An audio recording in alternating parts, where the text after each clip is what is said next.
에베소서를 계속해서 살펴보고 있습니다.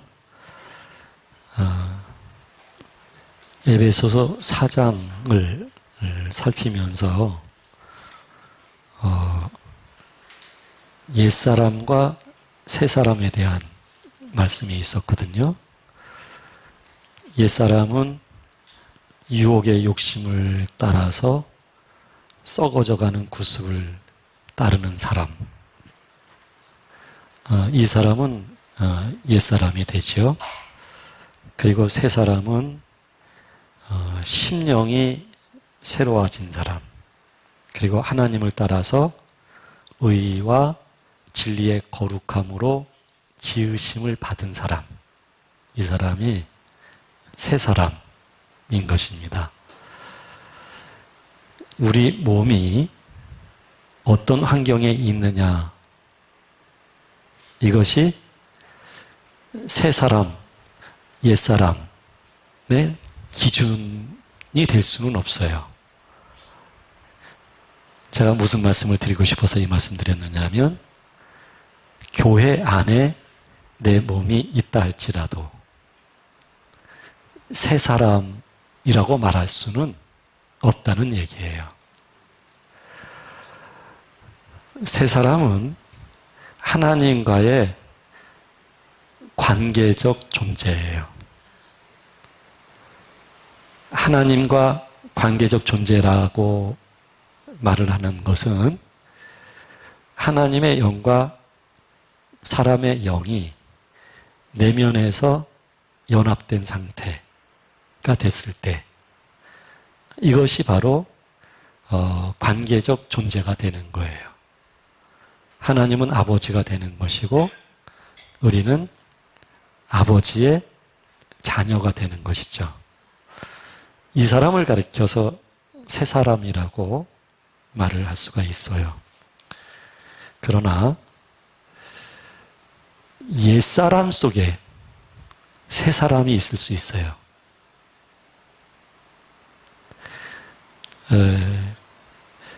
옛사람과 새 사람이 두부 자르듯이 쫙 잘라지는 건 아니에요. 물론 하나님의 자녀, 그리고 이 땅과 이별하게 될 때에 영원한 하나님의 나라에 가지요, 새 사람은. 그런 부분은 명확해요. 그렇지만 성향적으로는 옛사람 속에 새 사람이 있을 수 있고, 또 바꿔서 말한다면 새 사람 속에 옛사람이 있을 수 있어요. 그리고 우리가 마침내 들어가야 되는 곳은 어디냐면 온전한 새 사람이에요. 온전한 새 사람이 되기까지 우리는 점차적으로 하나님의 인도 속에서 옛사람을 벗어버리게 될 거예요. 이 옛사람은 하나님과 분리되어 있는 존재예요. 하나님의 성품과 하나님의 거룩함과 상관없는 존재예요. 제가 가끔 그런 말씀 드립니다마는 우리들이 하나님을 믿고 있잖아요. 그런데 우리들 안에 하나님을 거부하는 속성이 있거든요.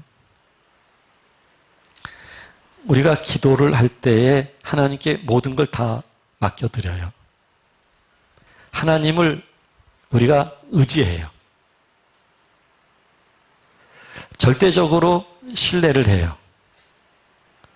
그런데 문제는 우리 안에 하나님을 거부하는 속성이 우리에게 있어요. 그거는 옛사람이 가지고 있는 속성이거든요. 우리가 믿음 생활을 하면서 내 안에서부터 자유와 안정감과 고요함이 없는 이유, 그것은 옛사람 내가 동거하기 때문이죠. 나라고 하는 존재 안에는 옛사람도 있고 새사람도 있는 거예요. 이 둘이 항상 충돌을 일으키는 거예요. 그래서 사도 바울이 나는 곤고한 사람이다 라고 말을 하는 것이죠. 마음으로는 하나님의 뜻을 따르고 싶은데 죄의 법 아래 내가 자꾸 사로잡혀 가는 걸 보게 되는 거예요. 그러니까 곤고한 사람이다 라고 말을 하는 것이죠. 그래서 우리 안에는요, 새 사람과 옛 사람이 함께 공존하고 있어요. 그래서 우리가 하나님을 다 신뢰하는 것 같고 하나님을 모두 의지하는 것 같고 하나님께 모든 것을 의탁한 것 같지만 맡길 수 있는 게 있어요. 죽었다 깨어나도 포기가 안 되는 게 있어요. 우리한테. 포기가 안 되는 것만큼 우리는 새 사람일 수는 없어요. 구습을 쫓는 옛사람의 속성이 우리에게 있는 거죠. 그래서 하나님께서는 우리들을 우리의 인생 과정 속에서요, 우리를 인도하시면서 계속해서 옛사람을 벗어버리고 새 사람을 입어가도록 인도하시는 거거든요. 아브라함을 하나님 부르셨어요. 그가 하나님이 약속하신 땅에 들어갔어요. 거기서 하나님이 약속한 땅인 줄 알고 제사도 드렸어요. 근데 그 땅은 가물었어요. 그리고 아브라함은 가족을 데리고 애굽으로 내려가요. 가장으로서는 달리 선택할 수가 없었어요. 그대로 있으면 굶어 죽을 것 같았어요. 가축도 그렇고. 근데 이것은 하나님 앞에서 잘못 선택한 거였죠. 그러나 하나님은 머리털 하나 상처를 입히시지 않으셔요. 오히려 많은 재물을 주셔요. 그리고 다시 그 땅에 돌아오게 되어져요. 그리고 아브라함은 그 실수를 통해서 하나님의 어떤 분인 줄 알게 된 거죠. 그리고 롯과 함께 살다 보니까 롯 가축과 아브라함의 가축, 그리고 각각 가축을 돌보는 종들끼리 충돌이 일어난 거예요. 서로 좋은 곳에서 먹이기 위해서. 이때 아브라함은 너와 내가 가족이다, 고륙이다, 싸워서야 되겠느냐. 네가 좌하면 내가 우하겠고 우하면 좌하겠다. 아브라함은 본 게 있어요. 황폐한 땅이다 할지라도 하나님께서 함께 하시면 기름진 땅이 된다는 걸 아브라함은 알게 된 것이죠. 같이 애굽에 내려간 경험을 했지만 롯은 그걸 몰랐던 거예요. 그래서 기름진 땅을 선택했지만 훗날 롯은 가족과 모든 재산까지도 약탈자들에게 의해서 빼앗기고 포로가 되었죠. 아브라함이 추적을 해서 모든 사람들을 물리치고 가족들과 가축들을 다 온전하게 데리고 오지요. 그리고 아브라함은 항상 이 안이 답답해요.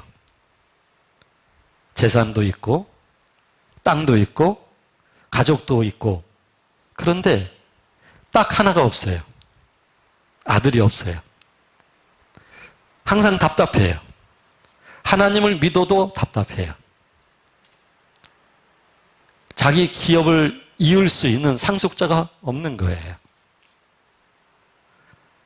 근데 하나님이 약속하시죠. 아들을 주겠다고. 피식 비웃어요. 종들 중에 똑똑한 한 사람을 상속자로 삼으려고 해요. 양자로 삼으려고 하는 거죠. 하나님이 그가 아니다. 내가 아들을 주겠다. 그러셔요. 주실 거면 금방 주셔야 되는데 하나님은 있는 대로 애간장을 태우셔요. 하나님이 작은 분이기 때문에가 아니에요. 인간처럼 죄송해요. 이런 표현 써서 쫌스러워서 그러신 거 아니에요.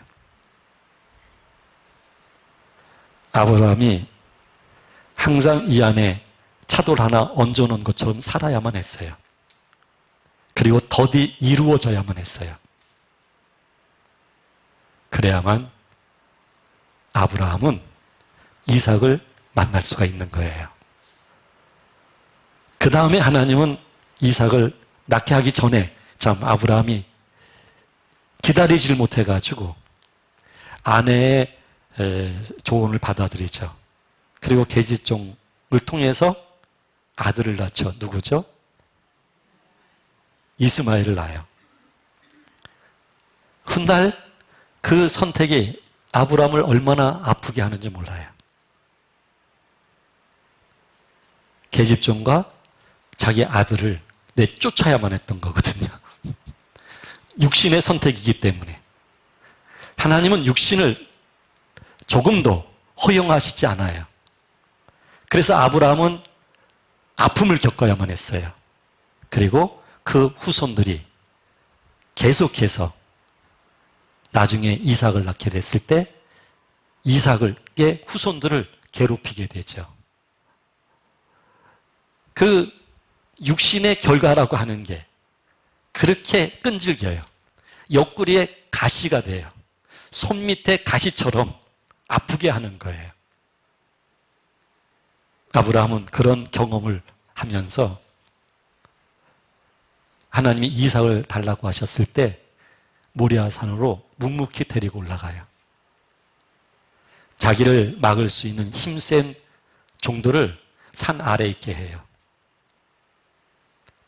그리고 하나님 앞에서 칼을 들어 제물로 바치려고 해요. 하나님 말씀하시죠. 멈추라고요. 네가 나를 경외하는 줄 이제 내가 아노라. 아브라함은 자신의 생명을 하나님이 요구했다면 생명까지 내놓을 수 있었단 얘기예요. 자기 생명보다 더 소중한 존재는 이삭이었거든요. 이삭을 낳기까지 얼마나 이 안이 답답했는데요. 근데 그 이삭을 바쳤다는 얘기는 아브라함은 모든 걸 하나님께 드렸다는 거예요. 아브라함의 일생 자체가 하나님의 구속사에 실현되어지는 과정이었어요. 하나님이 하나님의 사람으로 아브라함을 온전히 얻어가시는 과정이었다는 얘기예요. 그런 것처럼 우리의 인생이라는 그 자체가 잘 먹고 성공하고 편안한 데 있는 게 아니에요. 건강하게 탈이 없이 살아가는 게 아니에요. 우리 인생 속에서 하나님은 우리를 얻기 위해서 우리를 온전한 하나님의 자녀로 얻기 위해서 하나님이 거룩하신 것처럼 우리를 온전한 거룩한 자가 되게 하기 위해서 하나님은 우리를 인도하시는 거예요. 그래서 그 인도 과정 속에서 하나님은 우리의 욕망을 버리게 하시는 거예요. 그 인도하시는 과정 속에서 우리 스스로가 거스릴 수 없는 우리의 성향과 기질과 본성까지 하나님은 건드리기 시작하시는 거예요. 그리고 온전히 우리를 끌어내시는 거예요. 하나님의 온전한 것이 되도록 하기 위해서. 그래서 이런 과정 속에서 하나님이 우리를 때로는 인생이 배고프게 하시는 거죠. 때로는 곤고하게 하시는 거죠. 내가 배고파 죽겠어요. 곤고해서 정신적으로 우울해서 더 이상 살 수 없어요. 라고 하면 하나님은 또 숨통을 열어주셔요. 잠깐 여행을 할 수 있도록 하셔요. 하나님의 목적은 곤고함이 아니에요. 하나님의 목적은 우리를 힘들게 하는 데 있는 게 아니에요. 하나님의 목적은 우리를 여행시키는 데 있는 게 아니에요. 하나님의 목적은 건강하게 하는 데 있는 게 아니에요. 우리가 살아가면서 그런 모든 것을 겪지만 그 모든 것들은 하나님이 우리를 포기시키시고 하나님이 자기 중심의 우리를 하나님 중심의 하나님 자녀가 될 수 있도록 하시기 위한 인도하시는 방법이에요. 이렇게 우리를 옛사람 자체는 구습을 쫓기를 좋아하죠. 이 세상 사람으로 살기를 원하죠. 그러나 하나님은 우리를 새 사람 되게 역사를 하시는 거죠. 이 세상에 살지만 이 세상 안에 있는 하나님 나라 안에서 살도록 하시는 거예요. 우리의 감각이 이 세상적이었어요. 세상 사람으로서 우리는 탁월한 능력자가 되었어요. 그렇게 우리는 학교에서 교육을 받았어요. 그렇게 우리는 부모들로부터 끊임없는 요구와 그런 안내를 받았어요. 그리고 우리는 결혼할 때도 더 좋은 조건을 생각하게 되었고요. 직장을 얻을 때도 더 좋은 직장, 더 많은 것을 얻기 위해서 우리는 그렇게 살아왔어요. 그렇게 사는 것이 잘 사는 거라고 우리는 생각했어요. 이 땅에 대한 사람으로서는 잘 살았는지 몰라요. 이 땅의 사람으로서는 이 땅에 잘 적응하고 자기를 잘 개발하고 그래서 성공했는지는 모르겠어요. 그러나 이 세상은 다 썩고 쇠하고 없어질 것들이에요. 이 세상은 하나님의 나라가 아니에요. 이 세상은 구습을 쫓는 옛사람의 세상이에요. 옛사람이 살만한 세상이에요. 옛사람의 야망으로 인해서 옛사람의 편리성의 추구에 의해서 문화와 문명이 이루어지게 된 거예요. 옛사람의 끝없는 본성적 야망이 오늘날의 기계적 문명을 가져다 준 거예요. 오늘날 세계라고 하는, 오늘날 국가라고 하는 모든 구조와 경제라고 하는 구조 등등이 만들어진 거예요. 옛사람은 그렇게 이 세상을 만들어 놓고 이 세상 안에서 사는 거예요. 그러나 새 사람은 옛사람에 도취되어 있는 사람이 아니에요. 새 사람은 이 세상에 대해서 익숙한 사람이 아니에요. 새 사람은 이 세상에 대해서는 어쩌면 미련한 사람이에요. 새 사람은 속에서부터 다른 사람이기 때문에 그래요. 옛사람과 속사람이 속에서부터 달라요. 삶의 방향이 달라요. 사고의 방향이 달라요. 삶의 목적이 달라요. 삶의 가치가 달라요. 새 사람과 옛 사람은 완전히 다른 거예요. 그런데 우리가 살기 편한 것은 옛 사람이에요.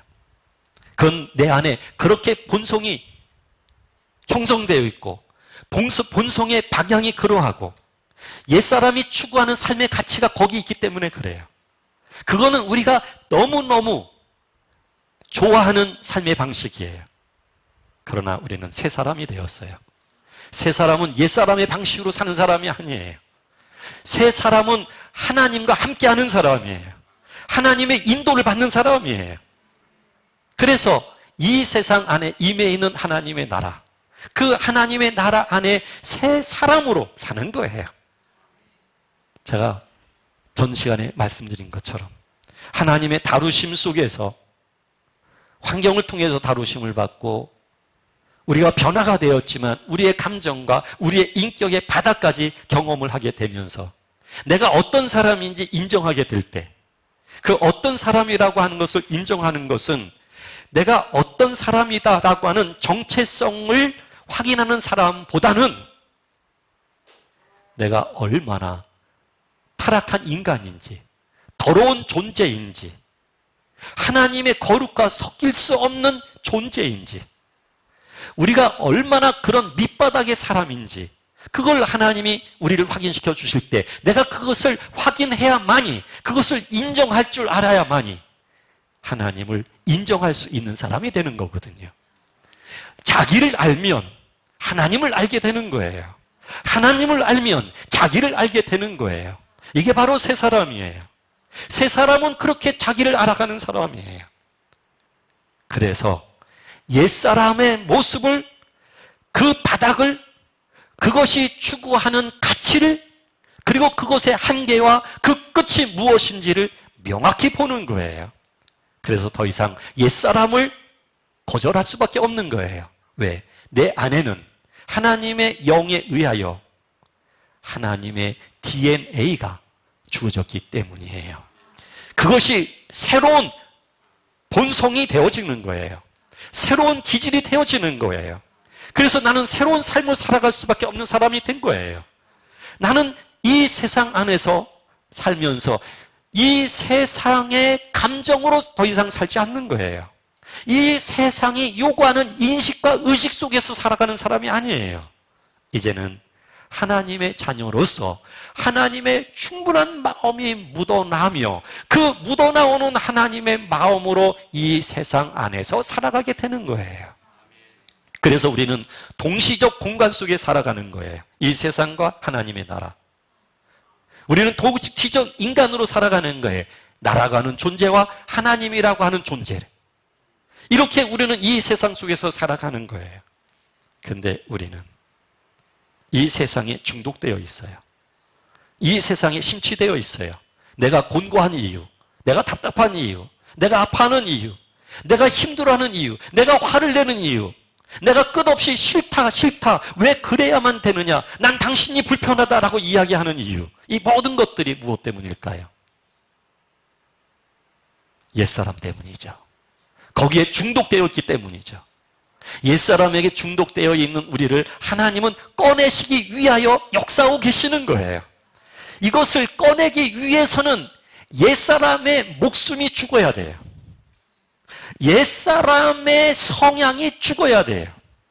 그래야만이 새 사람의 그리스도 예수 안에서 하나님의 성품을 닮을 수 있는 거예요. 그러면 내 안에 어떤 DNA가 있느냐가 중요한 거예요. 세상적인 DNA가 있느냐, 하늘에 하나님의 DNA가 있느냐 하는 것입니다. 하나님의 영이 내 안에 거하시면 나는 하나님의 DNA가 이 안에 생긴 것입니다.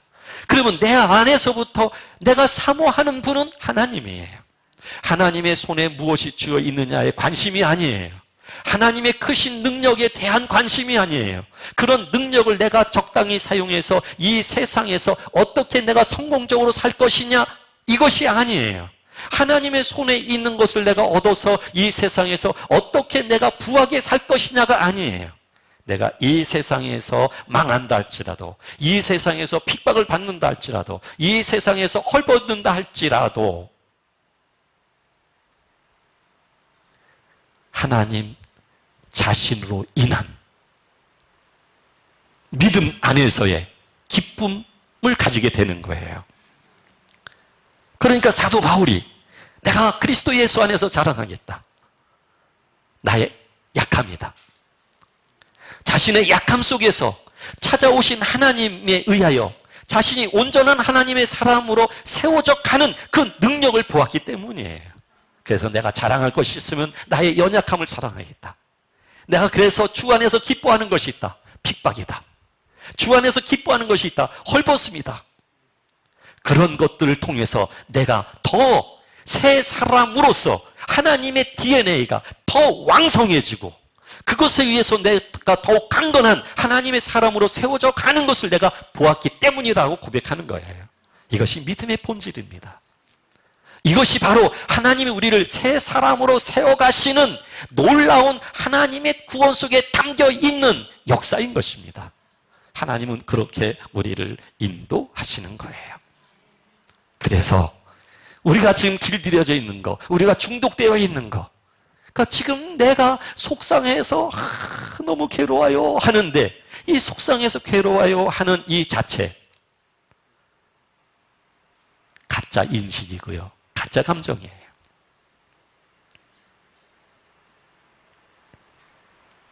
시간이 조금만 흘러도 내가 지금 속상한 이유가 어떤 표면적 원인이 있기 때문이었죠. 시간이 흐르게 되면 표면적 원인이 없어져요. 그러면 나는 그 속상함의 직접적 원인이 없어지게 돼 있어요. 지나서 보게 되면 그 속상하다는 그거, 아이고 별거 아니었는데 라고 생각이 되어질 거예요. 시 공간의 흐름 속에서 내가 어떤 공간과 어떤 시간 속에 들어가 있느냐에 따라서 과거에 내가 겪었던 사건에 의한 통증까지도 나는 잊어버리게 되는 거예요. 그런데 현재라는 시간 속에서도 얼마든지 내가 새 사람이 되면 옛사람이 현재 곤고해야 하는 그 감정까지도 벗어날 수가 있는 거예요. 그 감정은 거짓이기 때문에 그래요. 그 감정은 영원한 것이 아니기 때문에 그런 거예요. 그런데 우리는 현재에 심취되어 살아가고 있어요. 가장 내가 가난한 느낌, 상대적 빈곤이에요. 비교하면서. 그러니까 내가 힘든 거예요. 그런데 하나님은 그런 것들에서 우리를 건져내시는 거예요. 하나님의 자녀에게 모든 만사가 형통하도록 하는 게 아니고요. 물론 여기서 말하는 형통은 세상적인 잘됨을 말하는 것입니다. 성경적인 형통은 하나님이 함께하는 자의 의미를 갖고 있지만 우리가 원하는 형통이라고 하는 것은 모든 게 잘 되는 거잖아요. 하나님을 믿으면서 모든 것이 잘 돼야 된다. 이건 당연한 일이라고 생각해요. 그래서 잘못되면 하나님이 불편한 거예요.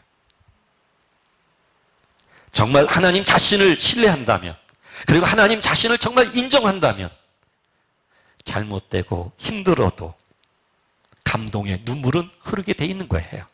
하나님께 감사한 거예요. 모든 것이 주의 은혜입니다라고 고백하는 거예요. 이게 진정한 관계가 아닐까요? 이런 관계, 이런 생명적인 관계가 우리가 이루어질 수 있도록 하나님은 역사를 하시는 거예요.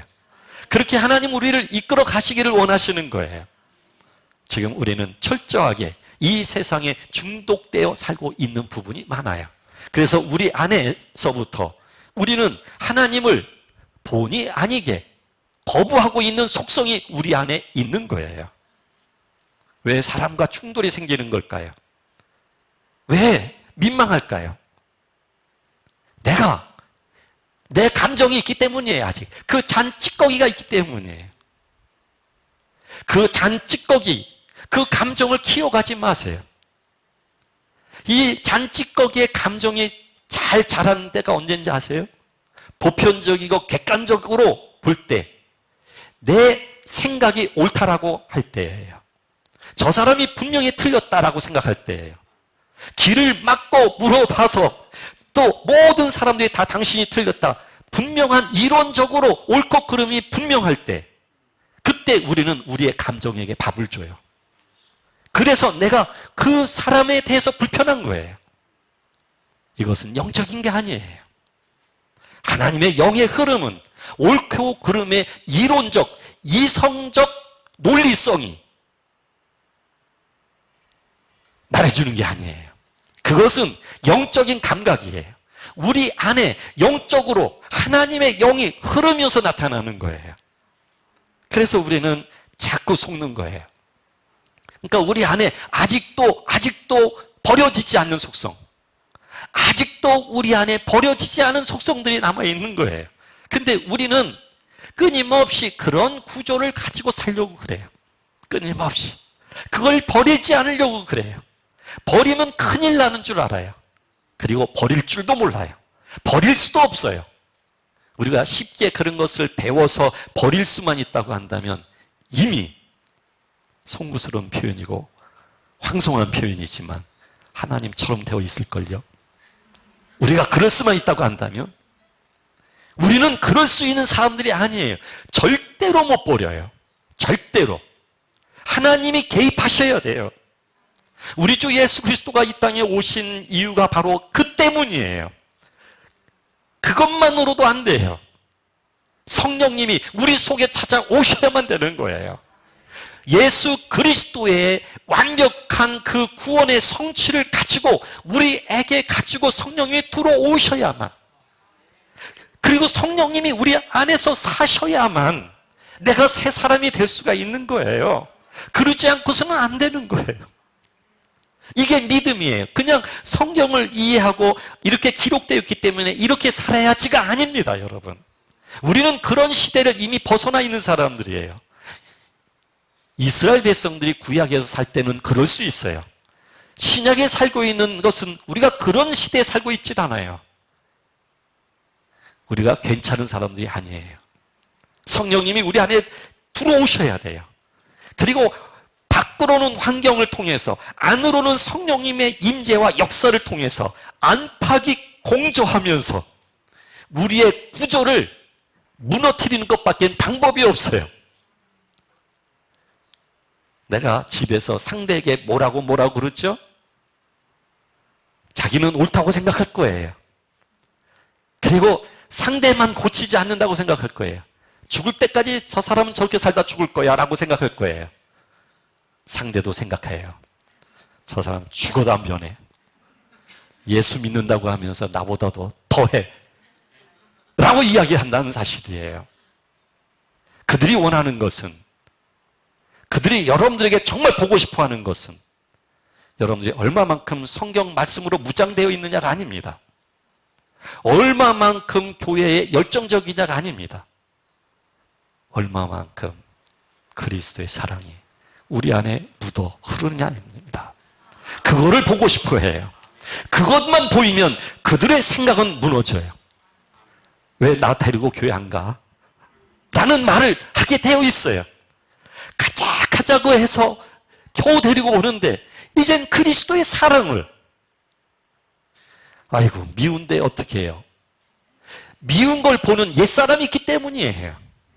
그 미운 것을 용납하지 않는 옛사람 때문이에요. 그 성향 때문에. 그래서 그리스도가 끊임없이 우리 안에 오셔서 나는 죽고 내 안에 그리스도가 사시기 위해 역사하시는 거예요. 그것 외에는 우리가 그를 인정하고 받아들일 수 있는 방법이 없어요. 내 안에 그리스도가 사셔야만, 그래야만 왼수가 원수로 보이다가 원수가 사랑스러운 사람으로 보이는 거예요. 어쩌다 한번 감정이 삐끗하면서 말이죠. 아유 그래도 불쌍해 하는 마음으로 나는 그래도 믿음이 있는가 봐 생각하지 마십시오. 그 정도로. 지나가는 노숙자 보면서도 여러분들이 인정을 갖게 될 거예요. 아이고 불쌍하다. 함께 사는 사람 그 정도 마음의 서비스 못합니까? 그거를 믿음의 표현이라고 생각하면 곤란하지요. 그 스쳐 지나가는 번개와 같은 짤막한 그 순간, 아이고 내가 오늘 저녁이라도 맛있게 좀 해줘야 되겠다. 내가 그리스도의 사람으로 그렇게 바뀌어져야 돼요. 근데 이 바뀌어진다는 얘기는 내가 바뀔 수가 없기 때문에 하나님이 바꾸어 가시는 거예요. 그래서 하나님의 다루심이 이루어지는 거예요. 우리들에게 그런 일들이 생기는 이유가 여기에 있는 거예요. 그래서 곤고하다고 너무 외로워하지 마십시오. 너무너무 아프다고 너무 슬퍼하지 마십시오. 너무 또 잘 된다고 너무 좋아하지 마십시오. 잘 되면 잘 되는 대로, 고독하면 고독한 대로, 힘들면 힘든 대로 다 하나님이 내게 나를 얻으실 수 있는 최선입니다. 그것이 아주 가장 좋은 방식입니다. 근데 하나님, 제가 뭐 특별히 잘못한 것도 많지 않은데요. 학교 다닐 때 보면 아주 그냥 몰래 거짓말도 많이 하고요. 살짝살짝 지금도 그렇게 사는 내 동창은 잘도 살고 있는데요. 왜 나는 이래야만 되지요, 하나님? 어쩌면 그 동창보다 내가 더 질긴 성향을 갖고 있는지도 몰라요. 더 질긴, 아주 네? 힘줄, 왜 그걸 힘줄이라고 했는지 자주 모르겠어요. 그 힘줄보다 더 강한. 이건 좀처럼 이건 변화가 일어나지 않아요. 그래서 하나님이 그런 사람은 조용한 사람이다 할지라도 그런 사람에게 하나님이 조금씩 더 누르셔요. 또 한 번에 콱 누르면 또 나 혀 깨물고 죽겠어요 그럴까봐 조금씩 봐줘가시면서, 그러나 점차 더 그러면 웬만해서 그게 인정이 안 되어져요. 그런데 막다른 골목에 가십시오. 막다른 골목에 가면 인정될 것 같으죠? 아까 제가 쥐 얘기했죠? 막다른 골목에 가면 여러분들이 손톱 드라큘라처럼 있는 데를 이까지 다 뽑을 거예요. 그리고 하나님을 향해서 밝히려고 그럴 거예요. 막다른 골목에 가게 되면. 우리에게 그런 거 없는 것 같으죠? 항상 하나님께 고상한 것 같고 예쁜 것 같고 뭐 순종할 준비가 다 돼 있는 것 같고, 그런데 하나님이 우리를 다루시는 과정 속에서 여러분은 사람에게 사납게 하는 것도 하나님께 하는 거예요 사실은. 근데 상대가 사람이 아니라 하나님을 향해서 그 원망과 분노의 마음이 일어날 때가 있어요. 아주 살기가 돋으면서 그러날 때가 있어요. 그건 그만큼 나를 못 놓겠다는 거예요. 하나님은 그쯤 되면 아이고 무서워하고 뒷걸음질 것 같으죠? 안 그래요. 조용히 숨을 죽이셔요. 그리고 아무런 반응을 우리에게 보이지 않으셔요. 그러나 여전히 우리 안에는 하나님이 함께 가고 계셔요. 그러나 하나님은 아무 말씀 안 하시고 기다리시는 거예요. 그 분노가 극에 달하고 그걸 통해서 자기가 자기를 보니까 너무 수치스럽고 내가 이런 사람이었구나 하는 것을 보게 될 때, 그때 어깨가 흔들리면서 하나님께 눈물의 기도를 드리기 시작을 해요. 조금 자기를 내려놓기 시작하는 거죠. 이것은 내가 잘해서 내려놓는 게 아니에요. 내려놓을 수밖에 없는 것이죠. 하나님은 이렇게 우리를 얻어가시는 거예요. 그래서 여러분, 내가 하나님의 자녀로서의 그런 감동이 있게 되면 내 안에 모든 것이 하나님의 은혜라는 사실이 그냥 믿어지고 인정되어지면 아무 일도 아닌데 눈물을 흘려요. 그것까지도 하나님의 은혜라고 생각하는 거예요. 눈물을 흘리기 시작하는 거예요. 이 충분한 눈물 속에서 우리의 육적인 자아가 상당 부분 정화되기 시작을 하는 거예요. 그리고 내가 더 보니까 새 사람으로 바뀌어져 있는 거예요. 내가 하나님을 노래할 줄 알아요. 내가 곤고한 중에서도 하나님을 찬양할 줄 알아요. 내가 매우 힘든 환경 속에서도 하나님의 은혜에 대하여 감동의 눈물을 흘릴 줄 알아요. 내가 어떤 삶을 하나님이 허락하신다 할지라도 나는 주님 앞에서 기뻐할 줄 아는 사람이 되어지는 거예요. 자, 이런 사람이 되어지면 이 사람은 이 세상 속에 들어가서 살아도 이 세상 안에 있는 하나님의 나라를 누리며 사는 사람이에요. 하나님의 풍성한 기업을 누리는 사람이에요.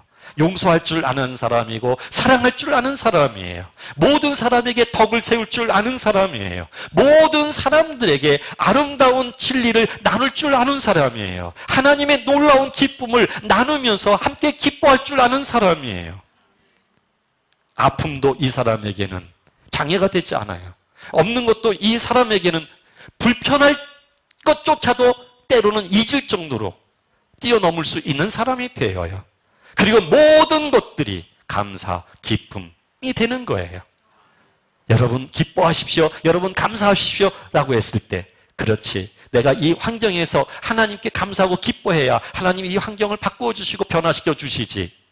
우리는 그런 기대 심리를 가지고 하나님 앞에 기뻐했었지요. 우리가 그 기쁨이 아니고요, 그런 조건적인 기쁨이 아니고요, 그런 초라한 청구서를 하나님께 드리는 것이 아니고요, 진정 기뻐할 줄 아는 사람, 진정 이 안에서부터 하나님의 생명을 느끼며 누릴 줄 아는 사람, 그러면 모든 것으로부터 자유한 사람이 될 것입니다. 그 자유는 우리의 구조를 허물 것입니다.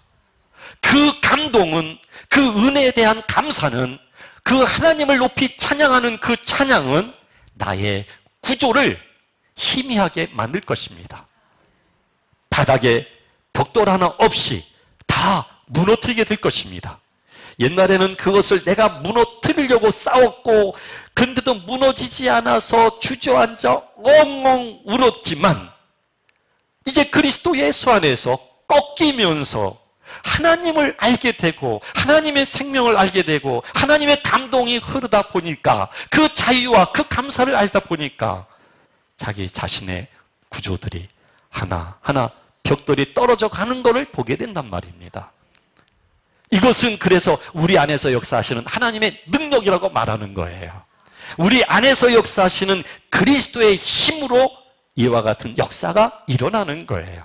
이렇게 하나님은 우리들을 새 사람 되게 하나님의 의와 진리와 거룩함으로 그 지으심을 받은 새 사람이 되어지도록 하나님은 그렇게 우리를 인도하시는 거예요.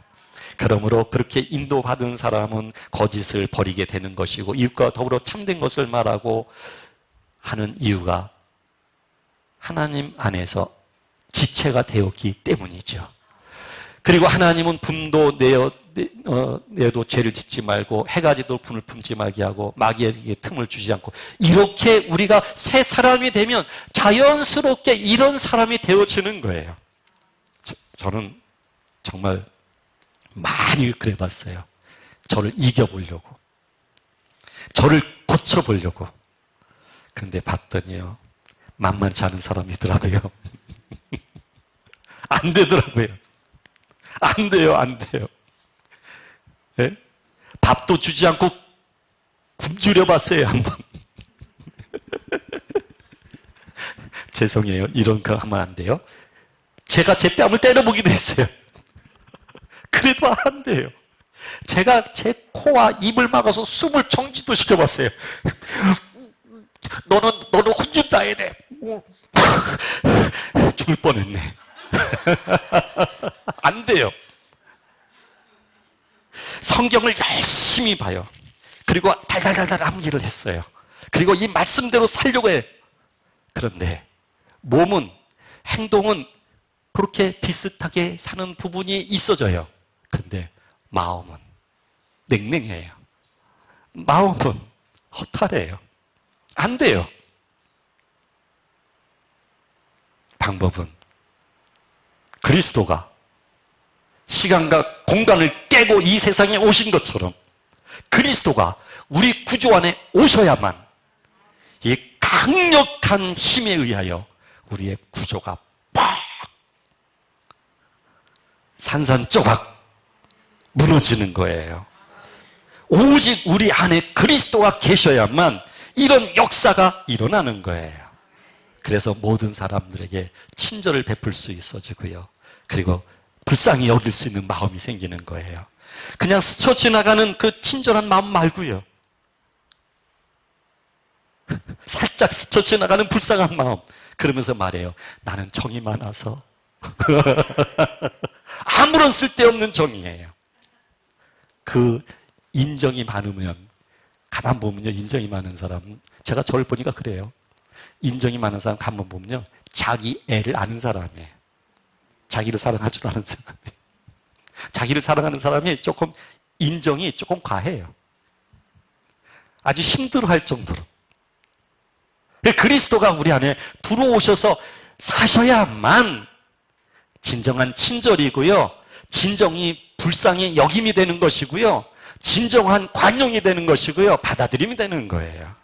그리스도 예수만이 내 안에 계셔야만이 되는 거예요.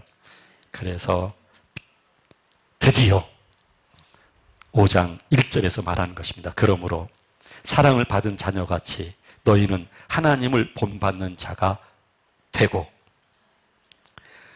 하나님을 그러니까 사랑을 받은 자녀같이 너희는 하나님의 본받는 자가 되고, 이게 뭐냐면요, 하나님의 사랑을 받아야만이 하나님을 본받는 자가 될 수가 있는 거예요.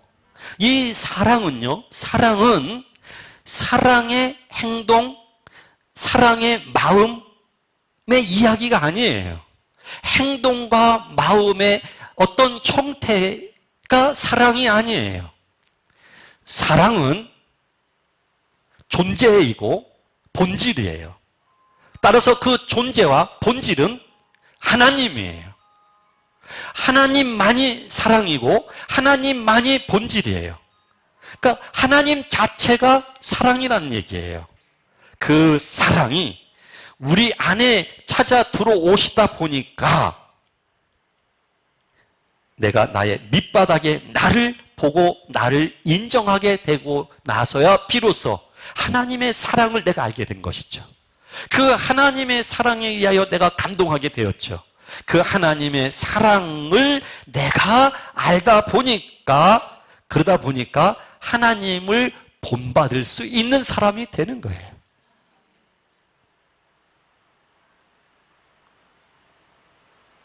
그래서 하나님이 내 안에 마음껏 들어오셔서 마음껏 사셔야 돼요.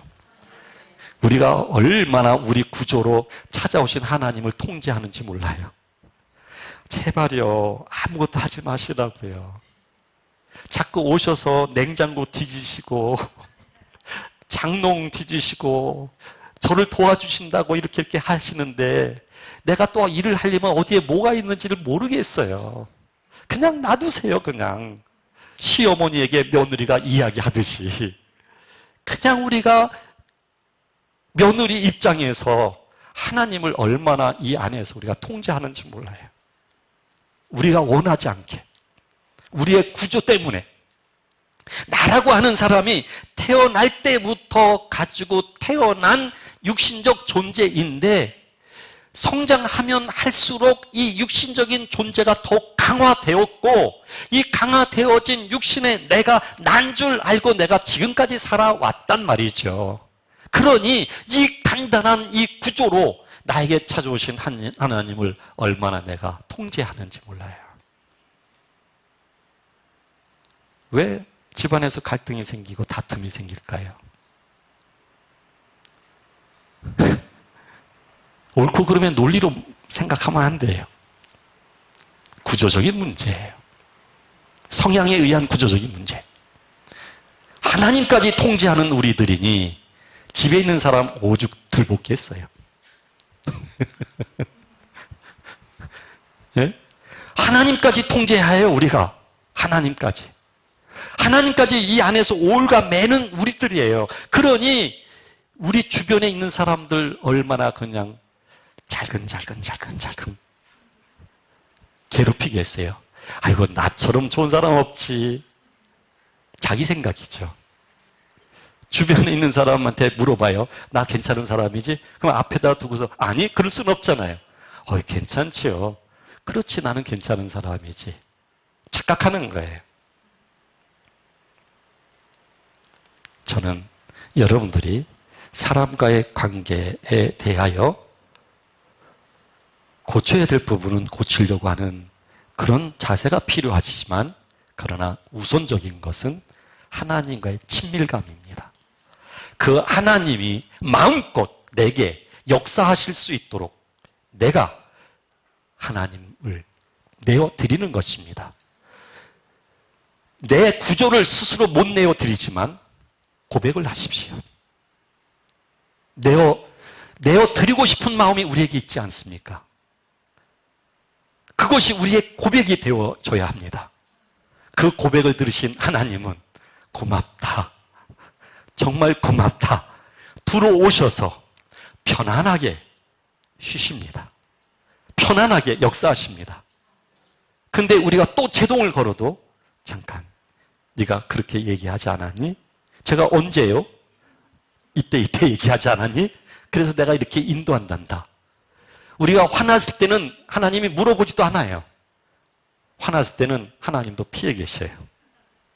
그리고 우리의 화가 꺾여졌을 때 그때 우리에게 찾아오셔서 더 말씀하셔요. 한없이 우리가 민망해져요.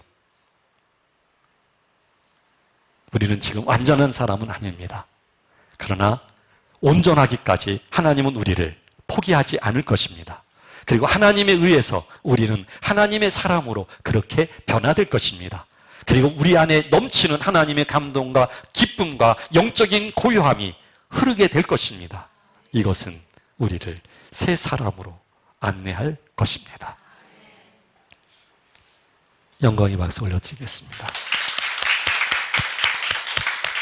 기도하겠습니다.